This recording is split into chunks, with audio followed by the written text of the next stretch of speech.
Disebabkan polis bantuan ni dia tak ada pengalaman, ujung-ujungnya orang ni lepas. Macam saya cakap lah, saya mengikut undang-undang, jalur undang-undang. Kalau tak betul, tak betul lah. Tangkapan tak betul, semua tak betul. Sedangkan saya beritahu di publik, saya tak lalu dadah tu diikat dekat perut. Disebabkan cara tangkapan tu salah, habis. Dan kemudiannya alhamdulillah tak ada appeal pun. So dia dah balik ke Indonesia. Selamat.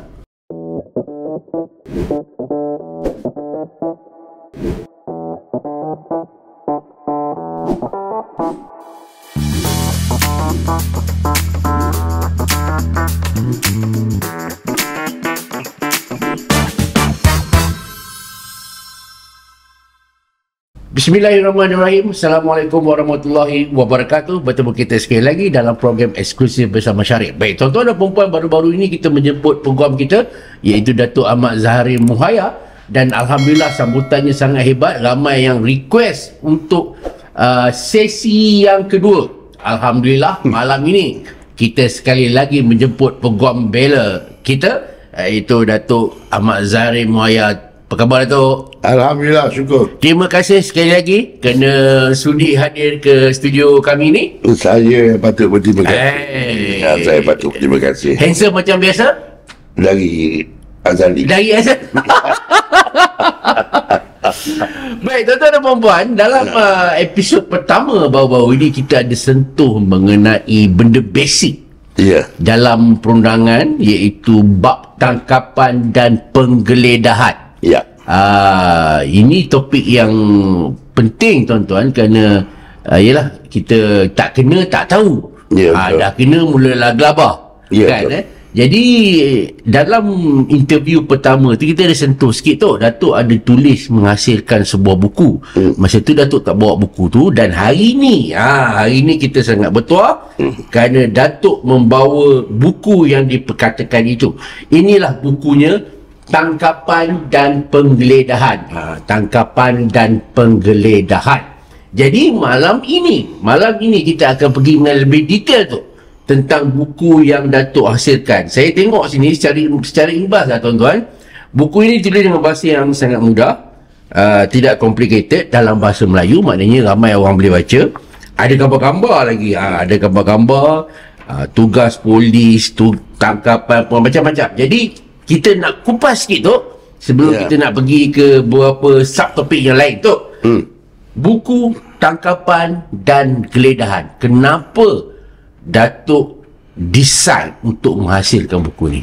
Saya mula membuat buku ni kerana saya dapati ramai orang yang tidak tahu hak dia semasa tangkapan, mengapa beliau ditangkap, dan juga geledahan. Sebenarnya semua kes, baik 39B ke kes bunuh ke apa ke, ianya bermula daripada tangkapan. Benda paling awal, paling basic. Jadi kalau tangkapan tu salah lah semua. Habislah kes tu. Hancur. Jadi itu sebabnya saya lebih kepada saya nak memberitahu pada publik bahawasanya ada ciri-ciri ataupun kriteria yang diperlukan untuk melakukan tangkapan. Dan kalau polis tangkap, dia punya kuasa lain. Penghulu tangkap lain, magistrate tangkap lain, orang ramai tangkap pun lain. Lepas tu kalau kita tengok pegawai keselamatan, contoh dia pegawai keselamatan, dia ni jatuh bawah mana? Ataupun polis bantuan, apakah dia ni jatuh dalam bidang kuasa polis? Tidak. Dia jatuh di bawah tangkapan umum, ini tangkapan awam. Jadi dia soal polis bantuan, dia punya skop kerja dia adalah terhad. Tapi macam walaupun terhad, tapi saya kena akui saya ada satu kes, saya ingat lagi, tahun 2021 ke 22. Ini saya tegur, saya kena tegur. Klien saya kena tangkap di airport KLIA. Polis betul tak ada. Yang ada yang jaga train kan. Itu semua polis bantuan. disebabkan polis bantuan ni dia tak ada pengalaman, penjudangnya orang ni lepas. Macam saya cakap lah, saya mengikut undang-undang, jalur undang-undang. Kalau tak betul, tak betul lah. Tangkapan tu tak betul, semua tak betul. Sedangkan saya beritahu di publik, saya tak malu, dadah tu diikat dekat perut. Disebabkan cara tangkapan tu salah, habis. Dan kemudiannya alhamdulillah tak ada appeal pun, so dia dah balik ke Indonesia selamat. Kalau kita sentuh sikit bab tu, sampai dadah pun dah ada kat badan, tapi tangkapan tu tak betul. Tak betul tu kat mana tu? Tak betul tu salah satu dia. Tangkap sepatutnya bawa ke balai polis terus. Ya. Ini dia simpan dalam jamban dulu. Okey. Ada tandas. Jadi soalan saya mudah, apa yang kau buat dalam tandas sampai 3 jam ni? Dia tak boleh jawab. Walaupun dia ada kuasa, polis bantuan ni dia berkuasa di tempat tu, tetapi sebab prosedur tangkapan tu. Ya, betul. Prosedur tangkapan. Jadi kebanyakan je saya punya, bukan nak buat ilmu pula, tapi saya rasa it's about time untuk saya berkongsi ilmu. Jangan apa nama ni kita diperkotak-katikkan oleh ada segelintir polis yang tak berintegriti lah. Saya kena bagi tahu lah. Contohnya, dia letak saya tak nampak, tapi kebanyakan ada yang saya dengar selalu polis tu selup dalam poket, tiba-tiba ada dadah. Jadi kalau dah 10 orang cerita benda yang sama, jadi tak tumbuh, tak melata, tak sungguh, tak kata. Maknanya buku ni tu, kalau saya cut it short, dia bukan saja penting untuk publik, juga pada anggota penguatkuasa juga. Ya, betul. Supaya dia orang lebih faham. Ya. Maknanya both party perlu ada pengetahuan dalam ni tu. Dan lagi saya buat buku ni, dan insyaAllah ada lagi buku-buku lain yang akan saya keluarkan lagi. Ianya adalah untuk menambah khazanah buku undang-undang dalam bahasa Melayu. Itu penting. Di mana buat masa sekarang ni banyak kurang. Kurang. Jadi saya rasa saya adalah obligasi saya untuk menambahkan, walaupun tak banyak, tapi bermula dengan yang pertama ni lah. Dan kemudiannya insyaAllah ada yang mendatang lagi. Tu alang-alang tu nak tanya sikit lah. Walaupun kita kata mahkamah mahu memperkasakan bahasa Melayu, tapi dalam prosiding kebanyakan masih lagi dijalankan dalam bahasa Inggeris ke tu? Campur. Campur. Campur. Di mana kita kena akui kadang-kadang tu kita punya bahasa ni pun kadang-kadang ada juga kata orang double meaning and so on. Tema tu Jadi contoh evidence. What are you trying to say about evidence? Evidence dalam bahasa Melayu boleh jadi keterangan, boleh jadi bukti. Ajanya ya. Lama tak dengar aja ni ya. Jadi benda-benda macam tu lah yang menyebabkan ataupun kata orang memperlahankan sedikit penggunaan bahasa Malaysia di dalam prosiding mahkamah. Tetapi ia tak membantutkan. Saya berhujah selalunya saya campur. Sebabnya bukan apa, sebabnya kadang-kadang tu kebanyakan daripada law reports and so on is still using the bahasa Inggeris. Jadi kita pun apa yang dapat lah. Tapi yang tak menjadi kesalahan, tapi adalah lebih baik kalau kita mencuba. Kita mencuba untuk memertabatkan bahasa kita, bahasa Melayu dalam mahkamah. But so far so good. Yang kita berbalik kepada tangkapan dan geledahan itu. Berdasarkan pengalaman Datuk dah lebih 30 tahun dalam perundangan ni, boleh tak kalau saya katakan kadang-kadang tu disebabkan hanya kerana kelemahan dan kelalaian penguatkuasa ni menyebabkan orang OKT dia bebas begitu saja? Ya. Saya harus akui juga. Saya harus akui bahawasanya saya akan dalam mahkamah terutamanya saya akan attack yang secara 100%, 1000% or whatever is the pegawai tangkapan. Pegawai tangkapan. Contoh, ini contoh. Contoh, kalau you tengok macam kes Dada apa semua, saya telah membuat taklimat dengan pegawai-pegawai saya. Dan kemudian ada kat seorang tengah jalan. Okey. Jadi isu dia sekarang ni, dia kata, saya lah yang melakukan tahanan. Saya tahan dia. Nah, saya kata, siapa yang tangkap? Dia pergi nak pergi tangkap OKT ni, nak pergi tahan OKT ni dengan 15 orang anggota. Jadi saya kata, kau lah yang tukar tangkap, kau lah yang tahan kereta, kau juga yang flash the card and so on. Do you expect me to believe that you are the one who tangkap semua? Dia kata, ya. Habis yang 15 orang tu buat apa? Ada pergi apa nama ni, makan apa kedai pamuk atas tu. Come on lah, you know. So that is the issue. Isu dia, kalau dia yang bukan tangkap, anggota dia tangkap, jadi anggota yang menangkap tu adalah yang menangkap. Dia adalah pegawai tangkap semula. Pegawai tangkap semula dia panggil, Ya. Jadi pegawai tangkap semula is different from pegawai tangkap. Jadi cerita dah. Walaupun nampak macam ni, tetapi status dia dah berbeza dalam masa beberapa saat tu berbeza. Lain pula jadinya. Dia kena buat report untuk mengatakan dia dapat barang ni daripada Sajan ni. Sajan ni yang buat tangkapan. Jadi itu isu dia. Tapi kalau orang tak tahu tu, memang ketangkap dengan inspektor lah. No, it's wrong. To me, it's wrong.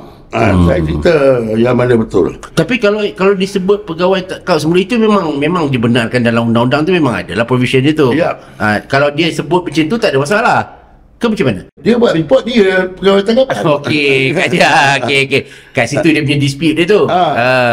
So the status is different. The status is different. Jadi kadang-kadang tu, ialah benda ni manusia buat kan. Manusia punya action tu kadang-kadang it become doubtful lah.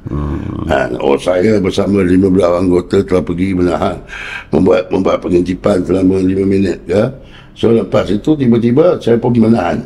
Saya kata, yang 15 orang tu buat apa? Buat apa? There must be some reason why kau bawa 15 orang. Mengapa kau tak gunakan 15 orang ni? And then do you expect the court to believe kau seorang yang ditangkap semua? Kau pergi seorang. Dari segi beban pendakwaan, adakah pegawai tangkapan dan pegawai tangkap semula tu dia jadi, bila pegawai tangkap semula tu dia jadi bawah sikit? Macam tu ke macam mana?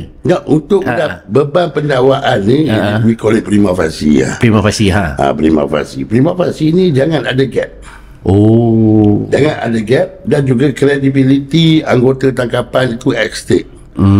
Kalau you cakap dan saya adalah pegawai menahan, tiba-tiba you adalah pegawai tangkap semula, so you bagi keterangan status you apa. Jadi that is to show the credibility. So by the end tidak selamat untuk kita menyandarkan harapan kita kepada keterangan yang diberikan oleh pegawai tangkapan. Ini kalau saya go through sikit tuan-tuan tentang buku ini, antara dia very detail, antara definisi tangkapan tu pun panjang rupanya. Jenis tangkapan, asas perundangan, penggunaan gari, siapa yang boleh buat tangkapan, itu dia. Jangan ingat tangkapan ni semudah ABC je. Dia ada banyak pecahan tu. Mengapa penggunaan kekerasan di sejauh mana, hak orang yang tangkap, hak setakuasa. Ini sebab tu saya kata buku ni sangat praktikal. Sangat praktikal kerana Datuk menjelaskan dalam bahasa yang sangat mudah. Semua berapa muka surat tu buku ni? Semuanya lebih kurang 116 tu. 116 116. Okey, masa Datuk buat buku ni, kenapa dalam banyak-banyak skop undang-undang tu kan, Datuk fokus pada ni, tangkapan geledahan. Kenapa itu yang menjadi fokus Datuk? Yang pertama sekali, kerana benda tu berlaku setiap hari. Benda tu berlaku. Kadang-kadang kita tengok apa nama ni, MPV motor tahan orang and so on and so on. For what reason? They have to have a reasonable to believe. And Kalau tak ada benda tu, itu bukan tangkapan. Itu mungkin extortion Tok, apa. jadi macam ni kadang-kadang kita saya ada terbaca satu komen lah dalam Tok punya posting. Ada satu netizen ni dia komen, cakap boleh lah tu, kita bila dah berhadapan menghadap polis ni, bila cakap benda-benda ni nanti kan kita dianggap melawan lah, dianggap menghalang petugas awam lah. Kalau macam tu macam mana kita nak explain tu? Kalau kita nak minta penjelasan tentang hak kita, dan hak kita, saya rasa itu bukan menghalang. Itu saya nak tahu. Saya nak tahu salah ke saya nak tahu. Apa hal ni yang you tahan saya? Yang you ceritakan saya cuba apa yang pakai. Contoh, katakan tiba-tiba dah sampai balai baru tahu section ni tak boleh. Maknanya tak adalah istilah orang kata apa, cerita balai kita selalu tengok kat drama-drama yang cerita balai itu tak timbul soal tak timbul. Pihak yang menangkap mestilah profesional. Apa yang kau takut sangat kau nak tangkap dia? Mesti ada reason, mesti ada sebab, mesti ada yang kau nak tengok apa kan, apa yang kau nak suruh kan. So we want to know, so you have to know. Jadi benda-benda macam tu yang perlu di contoh, apabila ditangkap, you ada hak di bawah section 28A1 kata silap saya, kanun acara jenayah, yang you boleh telefon mak bapak you ke siapa ke. Bayangkan kalau saya akan tangkap polis, bapak dia apa salah? Entah. Tak kekal namanya tu. Jadi hak untuk diberitahu tu mesti ada. Bukannya dia nak tangkap gitu dah. Kan polis kat Kongo pun tangkap orang kena beritahu. Ini kan pula di Malaysia, negara cinta jiwa neraka. Baik, tuan-tuan, kita akan kembali lagi selepas ini.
Baik, kita kembali sekali lagi bersama Datuk Zahril kita, atau lebih dikenali sebagai Tok Mat. Tok Mat, ni 30 tahun jadi peguam bela ni. You pun you. Okey, Tok, bila orang ambil Datuk sebagai peguam, harapan dia orang tinggi.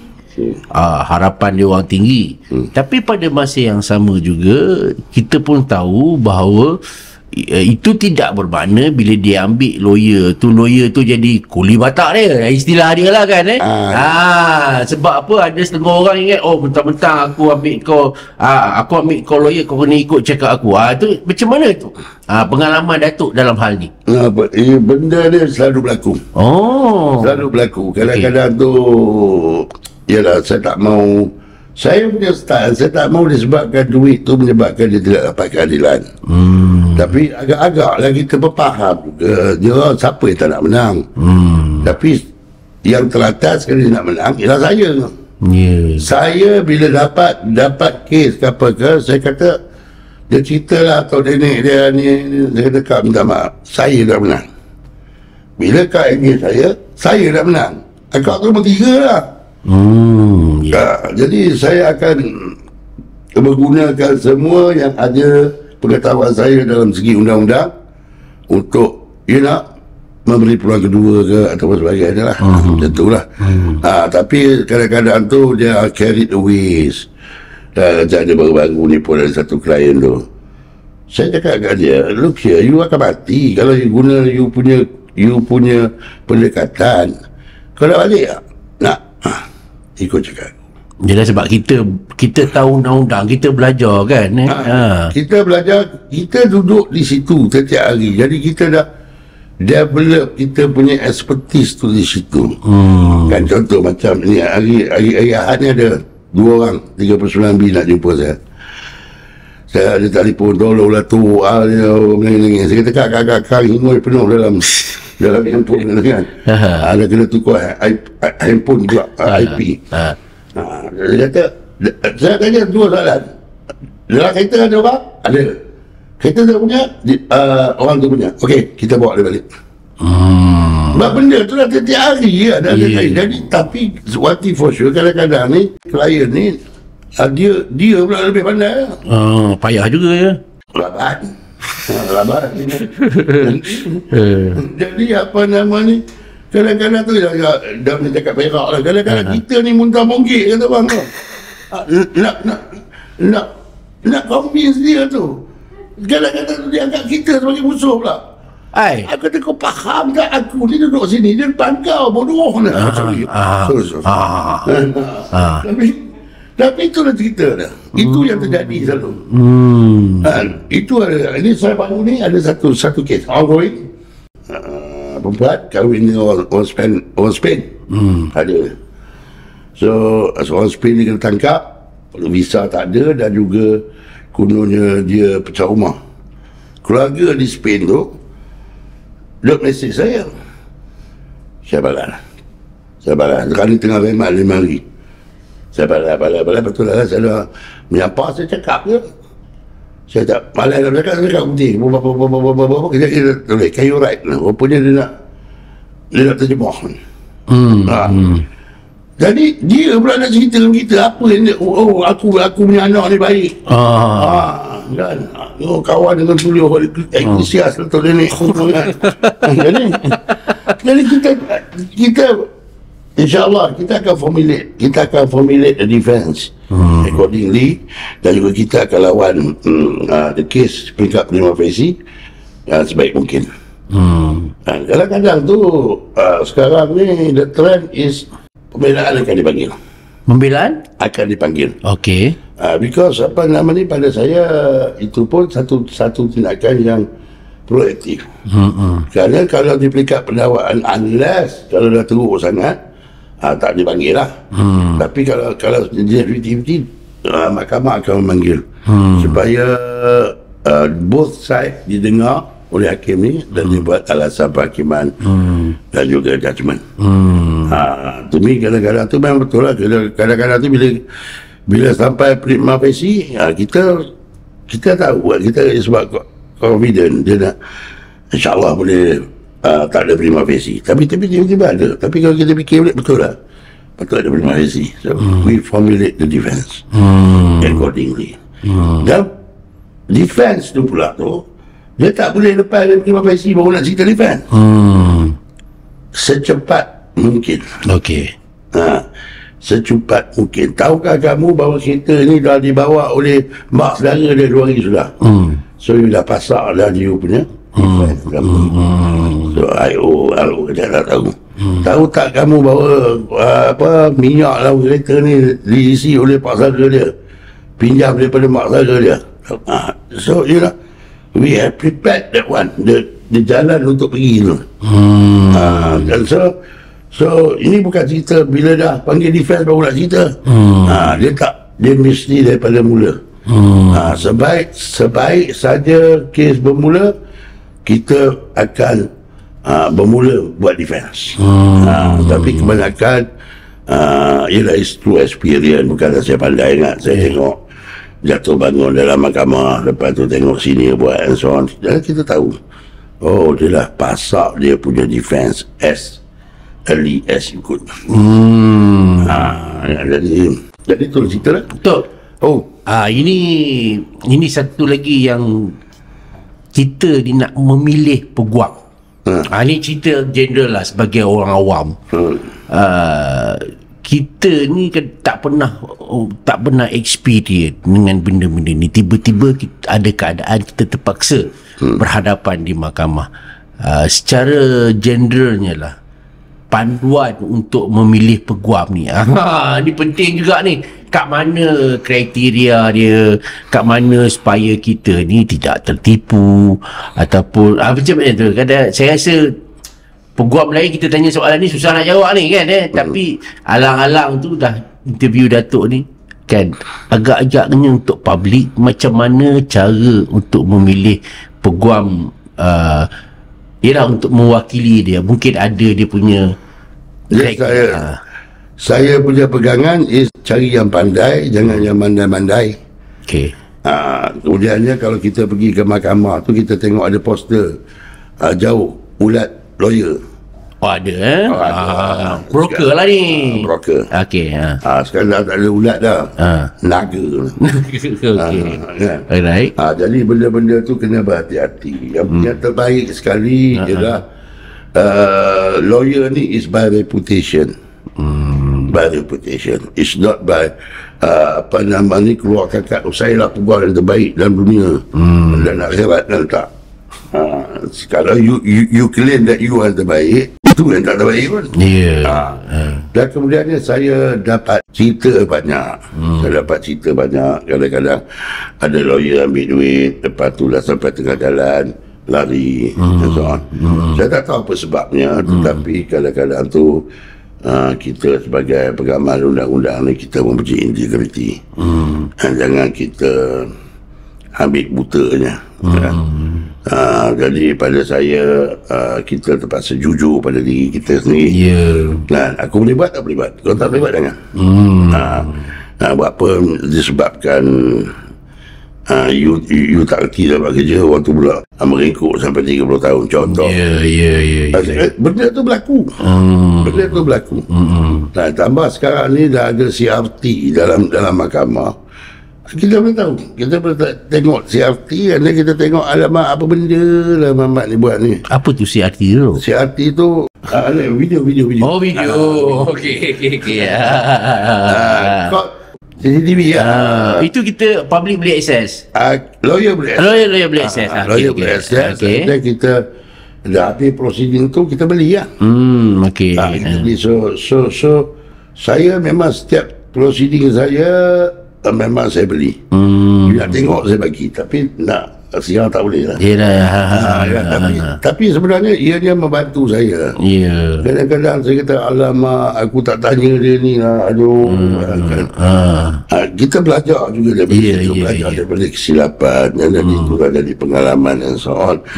Jadi nasihat saya kepada apa nama ni, kepada public, kepada public, berhati-hati. Berhati-hati, tengok track record dia, tengok dia punya pengalaman and so on. Saya kalau dah keluar tu, saya peguam. Tak ada lah tu. Okey tu. Saya difahamkan Datuk sekarang tengah merancang untuk menghasilkan buku kedua pula. Boleh share dengan kami? Ya. Saya sekarang ni, saya tengah bercadang untuk, dah siap dah pun. Okey. Saya nak bercerita pasal saksi. Saksi polis, saksi awam, siapa yang buat forensik, DNA, apa semua tu satu. Sebab kedua dia yang saya nampak termasuk polis. Pegawai serbuan, pegawai tangkapan, pegawai perakam. Saya cuba akan buatkan buku, tapi kau macam tu juga. Saya tak mau kata orang tu buku yang tebal-tebal. Kan orang tak baca. Jadi saya lebih kepada nak memberitahu kepada publik, this is the law. This is the law yang ada. Kan, contoh dia macam pegawai perakam. Dia mesti tengok orang tu apa nama ni, mesti merakam orang tu apa nama, dalam keadaan tenang, tak digari, sihat ke, adakah dipukul apa semua. Dan contoh pegawai perakam, kadang-kadang logik ke tak? Dia yang bagi tahu saya Okey, budak ni budak muda kan? Ya. Dia kerja komputer kan? Ya. Kenapa dia tak type komputer? You are the one who type. So sekarang ni kenapa you type? Sepatutnya budak dia type. ONDS ni baru tak ada isu bahawa you tukar-tukar ke apa ke. Jadi tangan, jadi tak type tu satu. Kau pun tangan kau digaring. Penggunaan gari itu menunjukkan bahawa satu paksaan berlaku. Kan? Jadi benda-benda macam itulah yang kita kena betulkan. Kita kena betulkan apa nama ni, baik daripada polis ataupun daripada orang ramai. Contoh ada saya ada come across 2-3 kes polis ni so eager, cakap terus bagi kata beramaran, terus buat statement. Tetapi dalam undang-undang you terpaksa bagi dia masa, tenangkan dia. Ini tiba-tiba tempat rakap, alam menjadi kewajipan saya untuk rakap kamu. Apa salah dia tak? Salah Islam. Sepatutnya bawa, dah bagi makan, bagi semayang. That is law. Ada rules dia. Kenapa kau tak ikut? Itu saja. Jadi kalau kau tak ikut dan semua benda-benda ni, mewujudkan satu elemen tanda tanya, selamat atau tidak disabitkan kesalahan pernyataan ni yang mengatakan dia betul-betul buat. Jadi itu isu dia. Supaya macam pegawai tangkapan. Ada IO. Saya tertarik dengan satu decision by satu Mahkamah Layuan punya hakim. Isu dia senang. Satu tangkapan 39B. Pertama, polis nampak dia berlega-lega. Nombor 2, mencurigakan. Tahan, geledah. Tak ada apa-apa. Buka beg, ada dadah. Hantar dadah pergi kemis. Lepas tu datang pergi kemis, bawa ke mahkamah. Nombor 7, dapati bersalah. Nombor 8, gantung. Is that all? Untuk mengatakan dia ni pengedar dadah. Saya nampak dia 8 dia.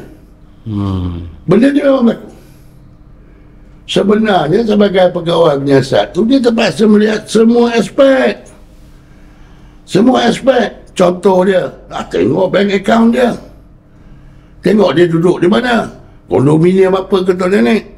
Cara dia spend. Ada credit card ke apa. Yang menunjukkan ada kemungkinan dia ni adalah pengedar dadah. Saya tak berapa setuju dengan pendekatan ataupun undang-undang yang mengatakan lebih 200 gram ditakrifkan sebagai pengedar dadah. Ganja. Sepatutnya elemen-elemen ini yang patut kita jemaahkan. Selamat kalau tiba-tiba kita jalan tepi jalan, cakap 8 elemen dia lah, kita gantung dah. Jom. Saya rasa pegawai tangkapan mestilah pegawai sembuhan mestilah menjalankan tindakan yang lebih proaktif. Pergi tengok rumah dia. Kalau dah apa kebayam dia kan, bukan saya nak kutuk, tapi benda ni berlaku. Lepas tu tengok akaun dia. Tengok dia punya kehidupan macam mana. Apakah bersama-sama dengan gadis dan lampu neon dan gedung indah. Contoh kan. Jadi itu dia cerita dia. Jadi the whole circumstance menjuruskan kepada dia, yes, dia adalah pengedar. Apatah lagi dapat 2-3 kilo dalam bonet dah. Baru kita rasa selamat. Dia memang Mamat ni memang pengedar dadah. Dia bukan sekadar siasat, ambil statement, pergi court, gantung, tak macam tu. Dia ni sepatutnya pada saya. Pada saya selalu hujah saya di situ. Kerana di dalam kes tersebut yang Arif ni minority decision.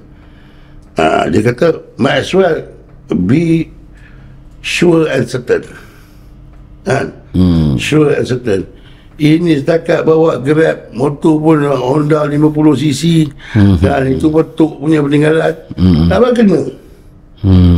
Contoh kan, ada persepsi berbeza. Kalau dia bawa apa, Ninja ke kan, Katana ke, Harley Davidson kan, that is more apparent than real. Jadi Jadi itulah maksudnya. Saya rasa sebagai pegawai penyiasat mesti ada proaktif.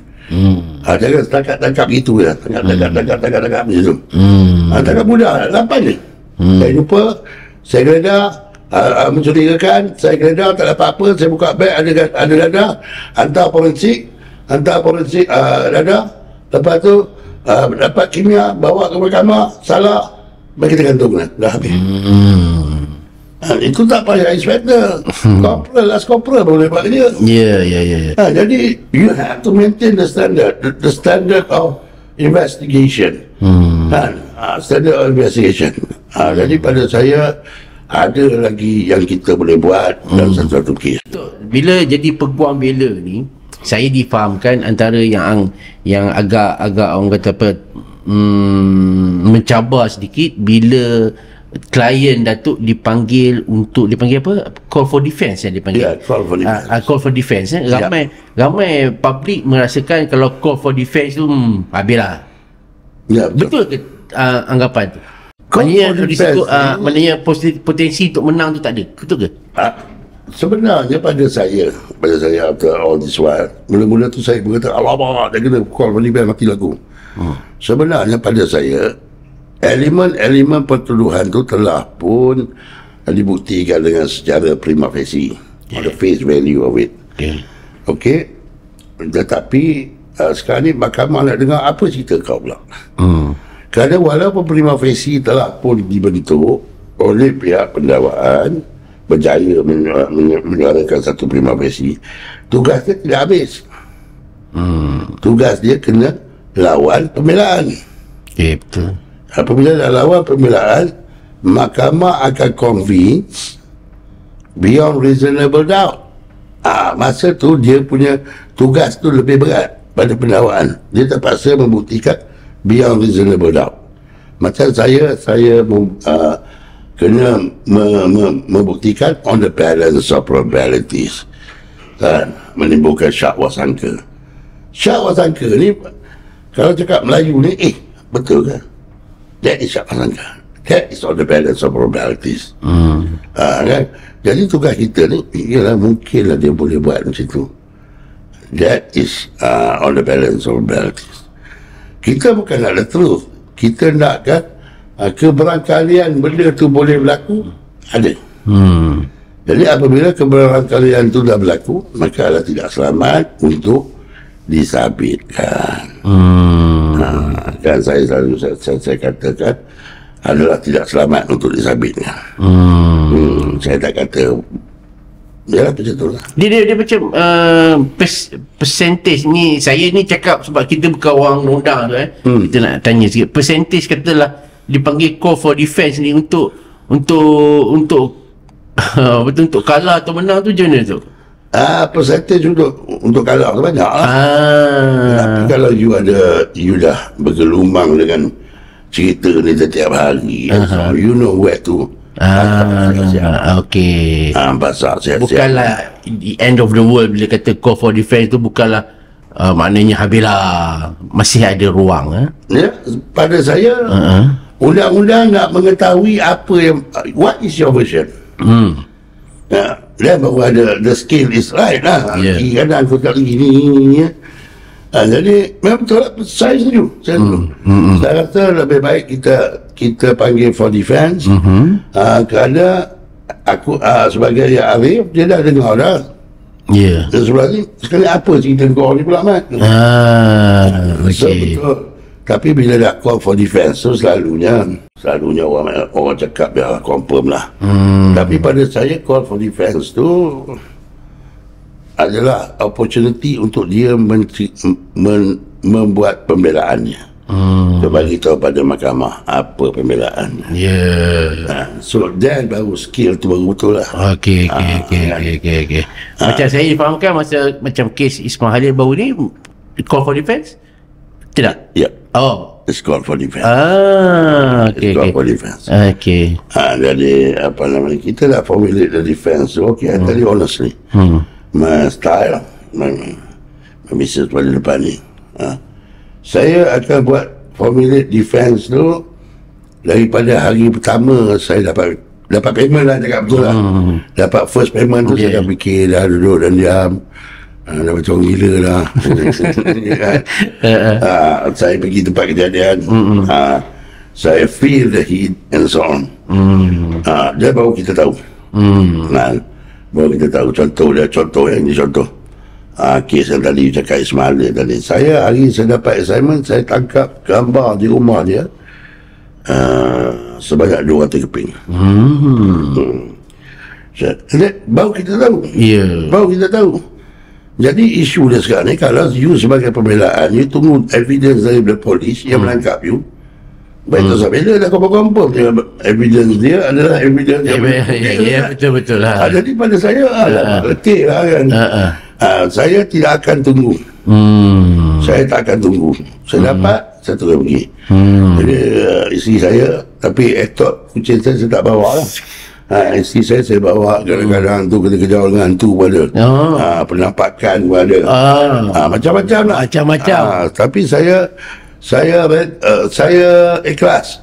Kadang-kadang tu pun faham lah. Mamat ni nak mencari rezeki. Ini saya cerita betul. After 31 years. 31 years macam-macam. Kadang-kadang tu kan ada macam setiap hari Jumaat, kadang-kadang tu ada lawyer yang panggil saya to move the call kan. Call the juniors yang nak jadi peguam untuk menjadi petition. Saya pun petition adalah amat so dilahirkan pada Hakim tengok, ya Datuk, am I that old? Okay. You are old, we are old. Ya, betul. Kadang-kadang macam tu lah dia tanya, how long have you been in practice? Put it this way lah. 5 years before you were born, I called to lepas. More tua dia. Tak pula apa. Jadi itu pengalaman yang mendewasakan saya. Jadi apa nama ni? Jadi dalam kes ini, dalam profesi dia makin tua, dia makin macam Pak Maun lah. Tapi saya kena bagi tahu, ini tengah sekarang saya sebenarnya saya baru tahu, saya kehilangan seorang mentor. Dia Datin Sri Saraswati. Dia meninggal pada umur 89 tahun. Okey. Dan pada umur 88 dia masih lagi pergi mahkamah. Jadi pada saya, I miss her.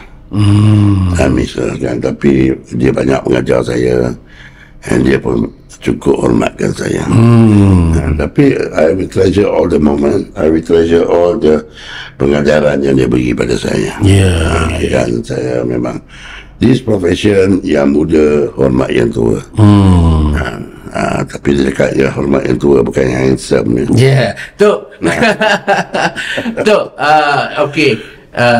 Orang selalu bila dengar kena pergi mahkamah ni kan, macam lawyer dia dah biasa lah, memang tu rumah kedua lah, rumah pertama kan. Mula panik, mula tak tahu nak buat apa. Nasihat Tok pada mereka yang yelah kena panggil, ada kes di mahkamah ni, apa benda pertama kita sebagai public ni nak kena buat? Public dan pakai informasi yang cukup berkenaan dengan apa benda nak jadi ni. Cari peguam. Okey. Jangan pandai-pandai. Kalau you pergi seorang tu, ulat banyak, laki pun ada. Nanti tiba-tiba ada satu kerja. Saya malas nak cakap, tapi kawan saya juga. Naga terbesar. Dia bukan satu kepala dah, dua kepala. Okey. Jadi tu jadi benda-benda macam tu. Dia akan kontrol. Orang datang, kau nak lawyer tak? Kau nak lawyer apa? Macam tu. Where is your integrity? This is a noble profession kan. Jadi benda dia tahu. Di Kuala Lumpur dia punya kepala tu satu. Ada ni dekat PJ tu, ada 3 kepala. Dia sap. Jadi pada saya tu, dan kemudiannya public membuat andaian yang jumuk. Contoh. Ini berlaku pada saya. Okey. In fact, saya dah cerita dah. Saya balik Ipoh, jumpa dengan mak saya besok saya rekod. Ya, kira apa? Saya bagi tahu lah bilang. Ya mak tengok saya rekod. Takut. Kenapa mak takut? Mak kena tangkap. Dah jadi arwah dah mak saya. Sampai hari ni saya masih terfikir, apa hal yang mak aku nak kena tangkap ni kan? Saya tak tahu apa benda dia lah. Sehingga hari ni kan. Jadi itulah cerita dia. Jadi kita kena anggap mahkamah adalah satu tempat yang mencari keadilan. Mencari keadilan, mencari justice and so on, untuk didengar, untuk dihakimi dengan sebaik mungkin. Jangan hanya melihat tempat menjatuhkan hukum saja. Ini untuk mencari keadilan. Untuk mencari keadilan. Dan keadilan tu tak payah nak menjerit-jerit depan mahkamah tu, buat spanduk apa semua, pergi lah. Dan insyaAllah saya macam saya cakap gitu, saya masih lagi mempertahankan integriti mahkamah.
Kita ni masyarakat general at large ni lah bukanlah tahu sangat pasal undang-undang ni kan, sebab ialah bukan dunia kita, tetapi kita pun tahu bahawa konsep tak tahu tu bukan alasan. Maksudnya dalam undang-undang tu sendiri, tak tahu tu bukan alasan. Ignorance of the law is not a defense. Itu macam mana tu? Kita fikir tahu sangat, tapi bila kita ingat benda tu tak ada apa-apa, tapi rupanya benda tu menyalahi. Itu macam mana kita nak explain tu? Benda tu memang daripada dulu azalinya, memang itulah maksim yang digunakan. Ignorance of the law is not a defense. Jadi pada saya dianya lebih ianya bukan satu pihak saja. Pihak kerajaan, pihak apa, perlu mewarwankan semua benda-benda tu. Kadang-kadang betul juga macam saya nak cari ordinance. Dia bodoh, saya pergi ke pejabat kerajaan bahagian printing tu. Kadang-kadang tak ada. Jadi benda-benda macam tu perlulah diperbanyakkan. Jadi orang pun tahu. It's not just simply kau salah, saya tak tahu. Contoh macam Akta Kakisat Seksyen 6. Seksyen 6 Akta Kakisat mandatory 5 tahun. Bila kita bawa senjata ataupun benda yang boleh ditarifkan sebagai senjata berbahaya seperti gerambit ke apa ke, bawa dalam publik, polis tahan, tangkap 5 tahun. 5 tahun. Jadi kita kena bagi tahu dekat publik. Jangan tiba-tiba tertutup tangkap ya. Benda tu kebanyakan orang mengaku salah, lagi ada 5 tahun. Jadi kita kena bagi tahu. Atas Seksyen 6 buat apa yang saya ingat dengan Seksyen 6 Akta Kakisan, Subseksyen 1 misalnya tu, membawa senjata yang boleh ditarifkan untuk membahayakan. Contoh orang balik kebun bawa barang, tahan. That is in the ambit of Akta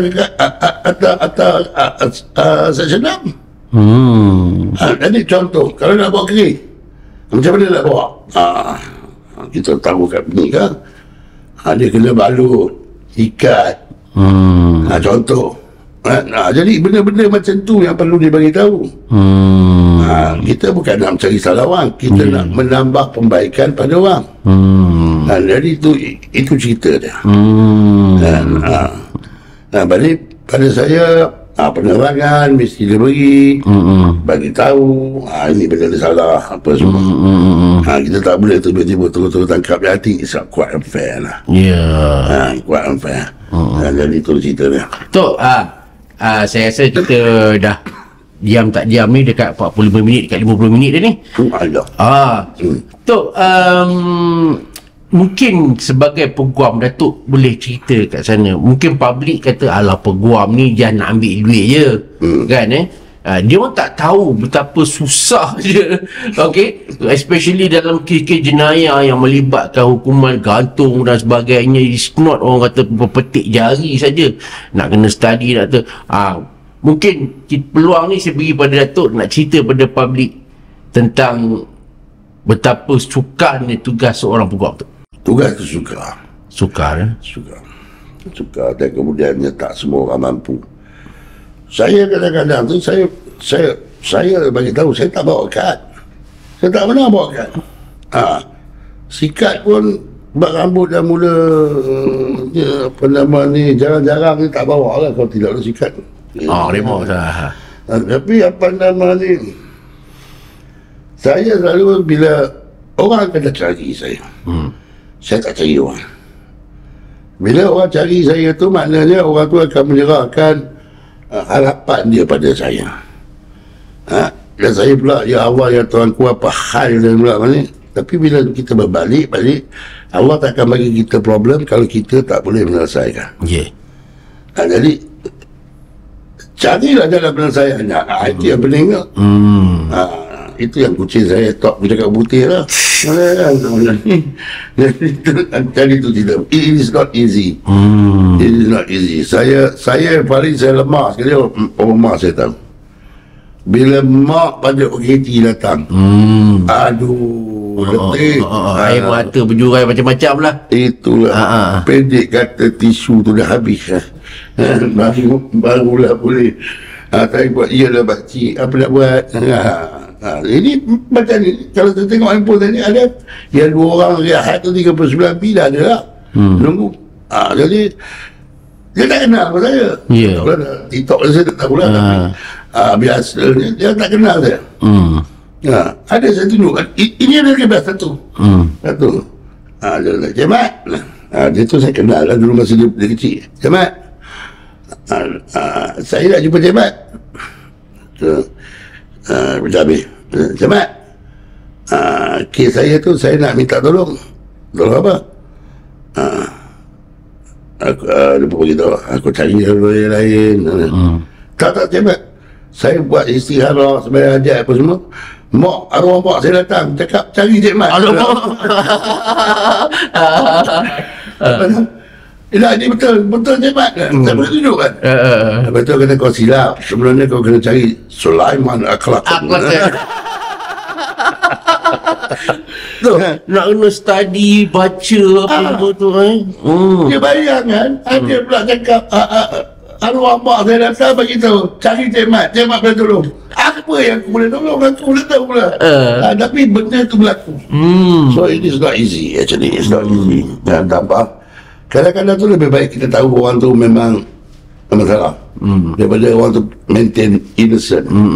Itu lagi parah. Dan itu lagi parah. Sebab kalau kita tahu dari correct ended and so on, apa-apa dah. Tapi saya masih lagi berpegang, regardless of whatsoever, that second chance has to be given. Itu saja. Lepas tu kalau dia masih lagi takut lama, kita pijak. Okay tu, last but not least, buku ni macam mana nak dapatkan buku ni? Buku ni boleh di WhatsApp dengan apa pegawai saya lah. Yang mana akan diberi nombor. Nanti kita bagi nombor. Berapa harga dia? Harga dia termasuk postage RM43 saja. RM43. Sebab saya memang nak bagi ilmu tu. Pada kita orang Islam, kita kena kongsi ilmu. Kalau tak kongsi ilmu, tak masuk syurga kata Rasulullah kan. Jadi itu saya punya perception, saya punya pegangan. tuan-tuan dan puan, diam tak diam, hampir 45 minit, 50 minit juga kita bersama Datuk Zaharil kita, Tok Mat kita. Saya percaya dalam dah 2 episod kita ini banyak yang kita sentuh. Janganlah minta banyak kali, saya pula pening ni. Kan kena bayar pula ni, satu hal pula ni. Sementara Tok Mat bagi free ni, boleh nanti telefon. Tok, okey, dah 3-4 kali last but not least. Tapi nak tanya juga satu benda. Untuk menjadi seorang peguam, ni terutama adik-adik di luar sana yang berminatlah nak jadi lawyer, teringin nak jadi macam Kapal Singh, teringin nak jadi macam Syafiq, teringin nak jadi macam Tok Mat. Nasihat sikit tu, especially budak-budak kita yang di law school, apa semua. Saya dah ada lah, orang dah ada. Saya teringin nak jadi Tok Mat. Habis Tok Mat jadi apa? Nasihat saya, you cannot build Rome in one day, but you can destroy Rome in one day. 1 hour. So pada saya, sabar penting. Benda ni akan berlaku. You balik daripada degree, you chambering berapa sen sangat dapat. Housemate you dulu kat London, tiba-tiba terus keluar MyV, tok nenek yang you naik lagi MRT, of course you rasa down. Tapi the evolution and the circulation tu dia naik terus macam tu. So you have to be patient, minta restu mak bapak. Tak ada shortcut. No shortcut. Bila jadi shortcut tu yang klien jadi shortcut tu, lari tu kan. Saya tak boleh buat cerita, tapi benda tu memang berlaku. Saya kecewa. Saya amat kecewa bila benda tu berlaku. Tapi bila dah berlaku, dah lari dah, dia dah sapu 60,000. Lepas tu jumpa saya, tak ada duit katanya. Sudah, aku pula nak cuci bangkuk. Jadi itulah cerita dia. Konsep cuci bangkuk tu memang berlaku. Tapi saya percaya ada sebabnya Allah suruh saya buat itu saja. Saya tak ada kata orang nak glamour ke, nak foto privasi orang ke, tidak. Saya tak pernah. Jadi pada saya menjawab soalan tu, sabar, dan kemudiannya buat yang terbaik. Buat yang terbaik, mentelaah dengan cara yang terbaik. Jujur pada diri sendiri. Bukan nak ambil law nak kaya, tak ada. Law ni tak ada bagi kaya, tak ada. Tapi lebih sikit dari orang, boleh. Tapi tengok mata saya pun tak terangkat ni. Pagi tadi saya dekat High Court dan lari ke Putrajaya. Lunyai. Nampak macam best tu kan. Nampak macam best, tapi itulah ceritanya. So pada saya bersyukur kerana Allah memberi saya tekad, memberi saya inspirasi untuk terus maju lah. Baik, begitulah tadi tuan-tuan dan puan-puan. Terima kasih sekali lagi pada Datuk Ahmad Zaharil Mohaya. Terima kasih kerana setia bersama kami. InsyaAllah kita berjumpa lagi di masa akan datang. Sekian, wabillahi taufiq wa hidayah. Wassalamualaikum warahmatullahi wabarakatuh.